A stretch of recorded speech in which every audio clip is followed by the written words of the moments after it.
Hey there, UKDCers. A lot of you are going to already know exactly who this knife belongs to, and that would be Paddy of Paddy's Potato Peelers. Thank you very much for the lend, my man. This is part of the pass around group. This is, of course, the Medford Slim Midi, which is probably my favourite Medford, except maybe that brand new slip joint they've done, the Gentleman Jack, depending on UK legality. Basically, is the blade under 3 inches. Looks like it might be 3.1, which is just but I don't know. We'll have to see. Anyway, of all the other Medfords that aren't legal to carry, this is my favourite because it seems the most practical.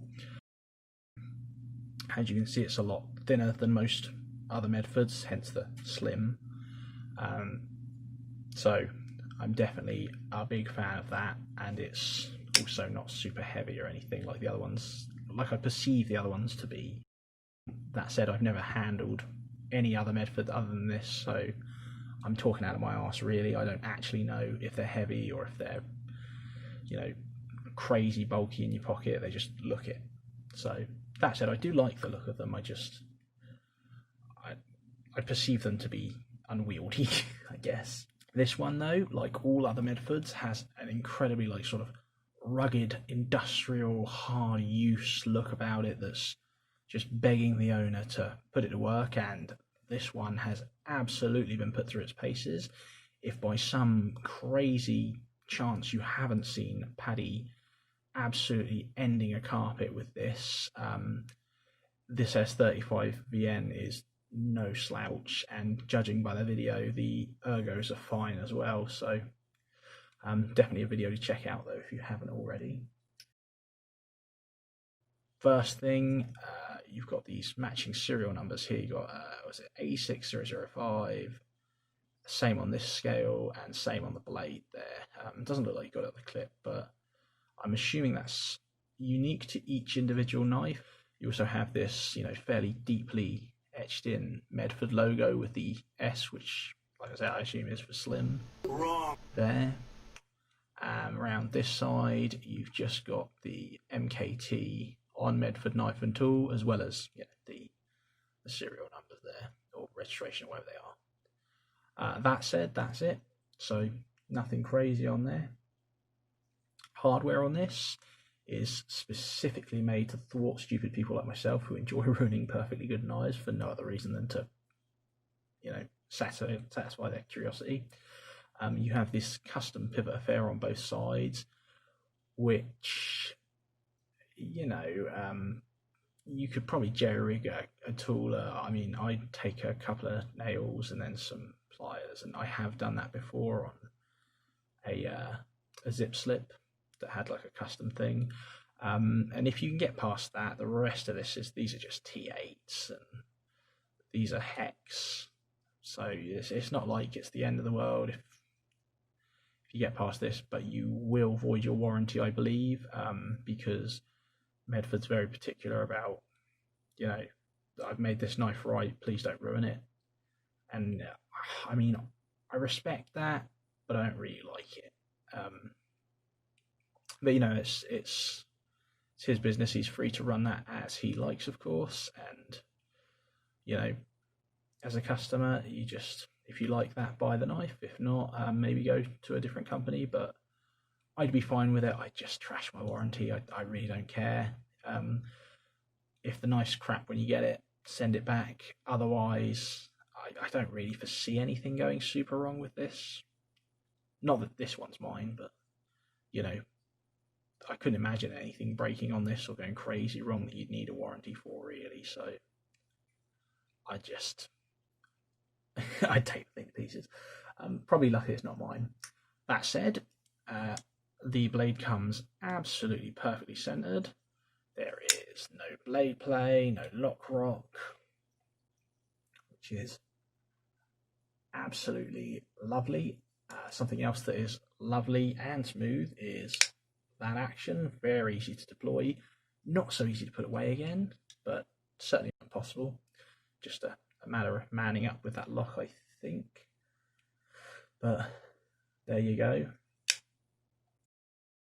You have sort of this milled out groove here to put your finger on, which is good enough, I suppose. And then it looks like they were going to make a cutout here, and then just decided nah, and left it as a design choice, which is fine. It's also possible that on the normal Midi, obviously the blade would be thicker, so there's more room to put your finger in there, and thus it's much easier to disengage that lock. But either way, it works. I wouldn't rate my chances with some gloves on, but it is what it is.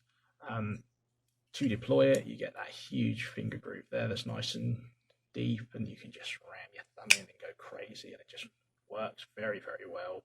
And then of course you've got your two stop pins that they do not work as thumb studs at all. It's not happening. Like I said, I think you can if you use both, it's just use the thumb groove. That's what it's meant for. These are just to engage the lock. So the blade itself, S35VN, you have sort of a rough satin finish on the bezel there. That's got a really nice hollow grind. I don't know if you can see that very well on camera, but it's very lovely. You have a brushed finish on the flat here, and then sort of, I think that's a bead blast finish in the sort of cutout there. Maybe a stone one. I think it's just a bead blast. It looks very bead blasty to me. So we're going to go with that.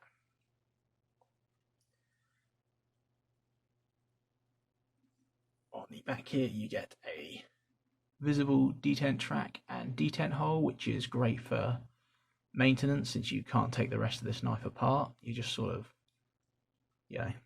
stuck with it if anything goes wrong. So that's a nice way to get some oil in there. And obviously you can always just oil that, although Medford does like to have his knives run dry, so I'm going to assume that that's probably Teflon in there. Not that I'll ever be able to see, but yeah, I reckon that would be Teflon in there with the running dry. Handles on this are such a nice dark blue stonewash. I mean, just look at that. And that really helps with hiding some of those nicks. Look at it. That's so well done. And you've got like a deep blue here, and there's a nice sort of like more faded blue. And it's just such a nice like finish on that. It's just begging for hard work, isn't it? That, like, you really don't need to worry about dinging this too much because it will just blend right in. I mean, you can sort of see some stuff there in the right light, but it just really does sort of blend in overall with that wonderful stone wash. I think that's perfect for this knife. I couldn't imagine any other finish on this, really. Absolutely wonderful design choice. And you've got these lovely little cutouts up here that just sort of accentuate your, well, I guess it's sort of there, helps your hand go over a bit, but either way it looks nice.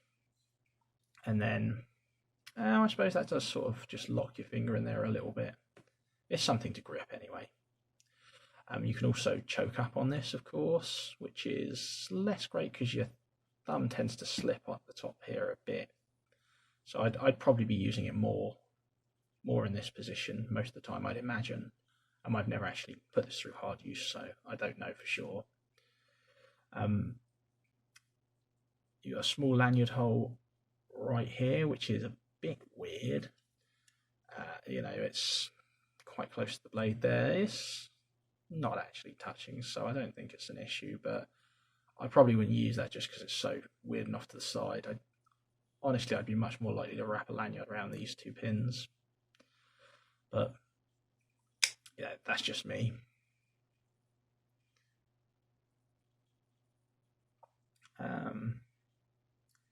Also,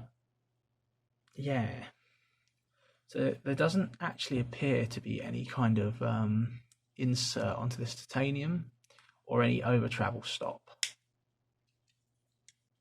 As just seems to be, straight titanium, which is, probably treated to be harder at the end there. And I've not heard of any problems with Medford knives and their locks, so I don't foresee any lock stick. And Paddy's used this quite a lot, so you probably would have had lock stick by now if it was going to have it. As well as, there's a big fear of the steel being hardened than titanium, breaking the titanium away, and you can see it's sort of started just happening a tiny bit. You can see where it's gone like onto bare titanium there, but I really think the whole insert thing is a bit overkill. I don't think it matters as much as everyone thinks it does. Same with the over travel stop, unless you're an idiot and you really push that too hard. There's no reason that shouldn't be fine. That said, I'm also an idiot, so I'm likely to be completely wrong about both of those things. But to my mind, I wouldn't be worried about that at all on a knife like this. The other thing about the handles here is just from holding it, not actually using it, it feels a lot more comfortable than it looks.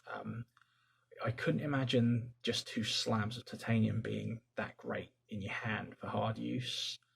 But that said, it feels fine to me, just like this, like, getting a proper hard grip on it, as if you were going to, try and go through some wood or something.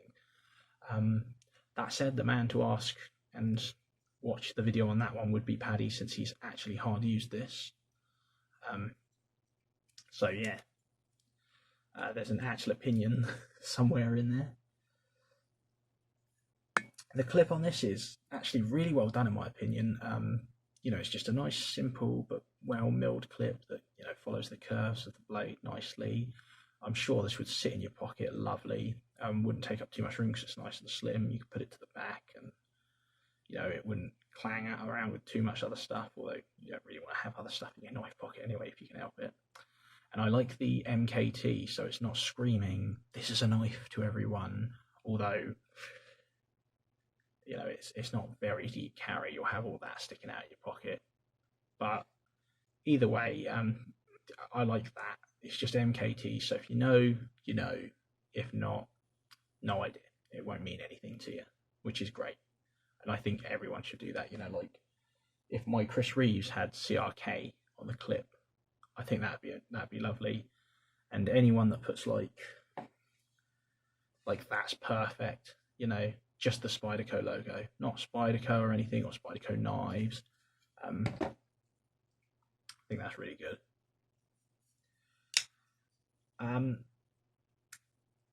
The other thing that's weird about this is it's remarkably lighter than I was expecting. Eric had already sort of spoiled me by saying I think this was lighter than my my Inkosi. And it's very close either way. It's remarkably lighter than it looks.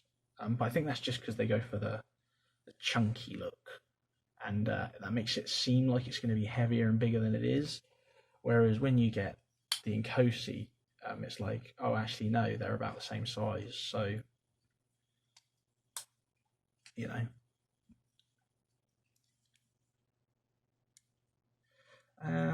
it is missing like I think it could do with a nicer click there. That said, the open clack is really nice. That's a nice solid, we're going to work kind of clack. But yeah, overall, I really do like this piece. It's quite unique, and whilst I'm a boring sod with the Inkosi, and I went with the obvious, Chris Reeve is the next, sort of like the mid-tier you go for. I think it's really cool that Paddy actually deviated and picked this up instead of the Sebenza he was planning to. Besides, he has this and an Inkosi now, so it looks like he gets the best of both worlds. But thank you very much for lending this to me, man. It was very nice to have a look at the Medford in person.